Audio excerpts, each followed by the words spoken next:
Sugatan ng isang sanggol sa Bombon, Camarines Sur matapos umanong saksakin ng ice pick sa dibdib ng sariling tiyuhin. Nagpapagaling ngayon sa ospital ang bata habang nakakulong ang suspect. Makibalita tayo kay Mark Bongat ng GMA Bicol.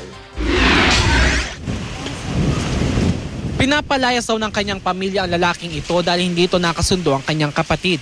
Kwento ng ilang kaanak nila ay kinagayat ng lalaki ang pagpapalayas sa kanya. Dahil sa init ng ulo, sinugod ng lalaki ang anak ng kanyang kalitang kapatid. Gamit ang isang ice pick, sinaksak ng lalaki sa dibdib ang isang taong gulang niyang pamangkin. Bali, pinahali kay ni kan tugang niya mismo duman sa araw na to. So, garo nagkulog si buot ka itong suspitsado. Isinugod sa Bicol Medical Center ang batang biktima na himalang nakaligtas sa pangyayari. Napag-alamang matagal nang may iringan ang sospek at ang ama ng biktima. Ito pong pinag-iwalan ninda, ito pong sa gamgam niya. Nakakulong na ngayon ang sospek habang inihahanda ang reklamong frustrated murder na isasampa laban sa kanya. Mark Bongat, Nagbabalita, Pilipinas!